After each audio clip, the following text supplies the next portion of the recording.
नमस्कार बंधुरा आज रान्ना करब कचु पातार भर्ता चिंगड़ी माछ दिए तार जन्य लागबे कचुर पाताटा आमि तुले नेब आमादेर बाड़ीतेई आछे। चलो देखे नी कोथा दिये तुलछि।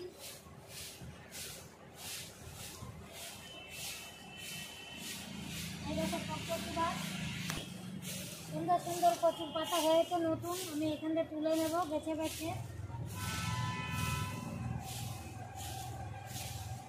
देखो मोड़ानो मोड़ानो पाता खूब सुंदर हमें एक एक करे सब केटे नेब।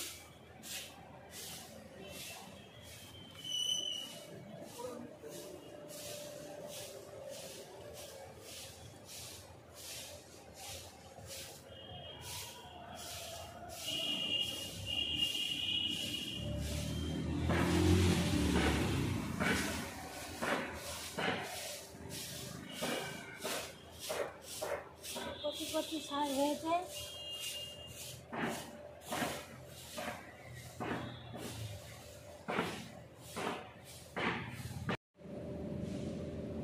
পাতা সব তোলা হয়ে গেছে বন্ধুরা, যত কচি পাতা ছিল আমি তুলে নিয়েছি। এখানে এক ভরি তুলেছি, এখানে হাতে আছে, এখানে আছে, এটাই আমার হয়ে যাবে। চলো এবার বেছে ধুয়ে নেব ভালো করে শাকটা। পাতাগুলো বেছে আমি এইভাবে কুচিয়ে নেব। একটা বড় গামলার মধ্যে রেখে দেবো এইভাবে।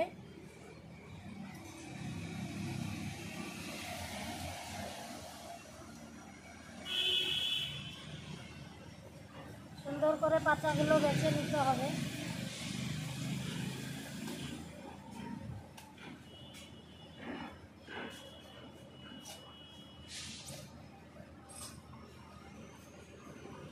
ধরিয়ে কড়াই বসিয়ে দিয়েছি। এবার আমি কচু পাতাগুলো ভালো করে ধুয়ে নিয়েছি। কচু পাতাগুলো আমি এবার একটু হালকা করে সিদ্ধ করে নেব।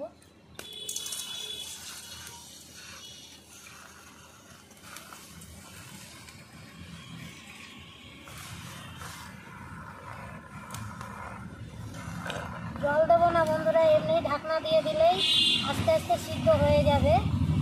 আমি এইখানে রসুন নিয়ে নিয়েছি গোটা, আর গোটা লঙ্কা নিয়ে নিয়েছি, একসঙ্গে সিদ্ধ করে নেব। ঢাকনা দিয়ে ঢেকে দেব 2 মিনিট। 2 মিনিট পরে ঢাকনাটাও উঠিয়ে দেখাবো তোমাদের। এই দেখো কচু পাতা কমে কত হয়ে গেছে, কমে অল্প একটু হয়ে গেছে। এইভাবে আমি আরেকটু নেড়ে চেড়ে নামিয়ে দেবো, তারপরে আমি শিলে বাটবো।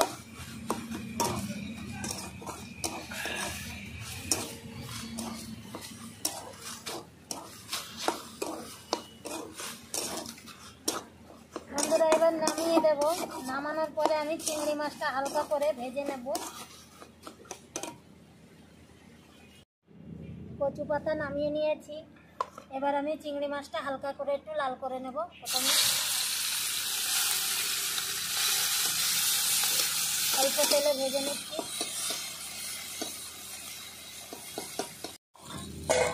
চিংড়ি মাছ হালকা হালকা ভেজে নিয়েছি, উঠিয়ে নেব। এবার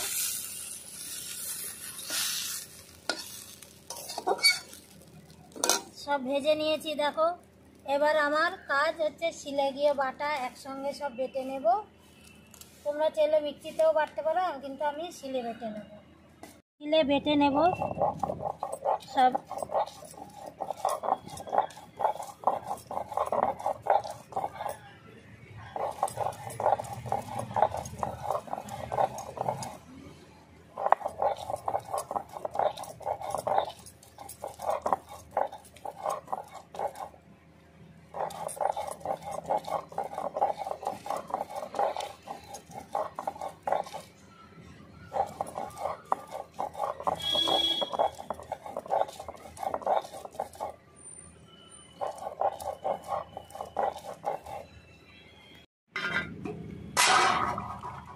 সঙ্গে চিংড়ি মাছগুলোও একসঙ্গে বেটে নেব।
বেটে নিয়েছি ভালো করে, এবার একটা থালায় তুলে নেব। চলো এবার আবার উনুন ধরাবো। কড়াই বসিয়ে দিয়েছি, কড়াইতে দিয়ে দিয়েছি সর্ষের তেল, তেলটাও গরম হয়ে গেছে। এবার আমি দিয়ে দেবো অল্প করে কালো জিরে তেলের পরে, সামান্য। এবার বেটে নিয়ে পাতাটা দিয়ে দেবো, কচু পাতা চিংড়ি মাছ একসঙ্গে।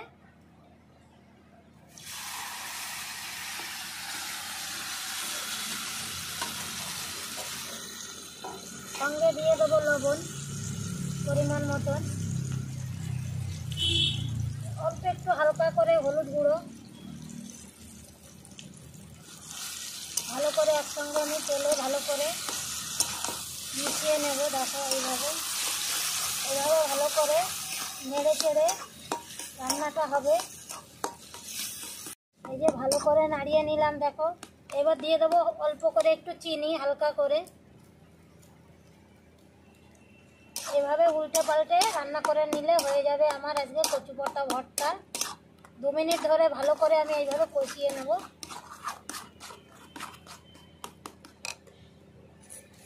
দেখো ভালো করে 2 মিনিট ধরে আমি এইভাবে কষিয়ে নিলাম। দেখো কতটা ঘন হয়ে গেছে, পুরো জল টেনে গেছে, যেটা আঠা আঠা ভাব হয়ে গেছে। আমার রেডি হয়ে গেছে কচু পাতা চিংড়ি ভর্তা। নামিয়ে দেবো এবার।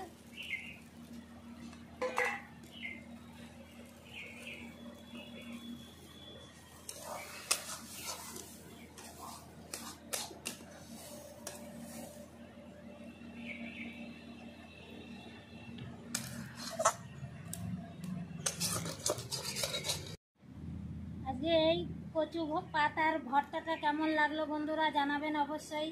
পারলে বাড়িতে বানিয়ে খাবেন, আশা করি ভালো লাগবে। গরমের দিনে এই গরম গরম ভাতেই এটা দিয়েই হয়ে যাবে আজকে আমাদের। তাহলে বন্ধুরা আসছি আবার অন্য রান্না নিয়ে। নমস্কার।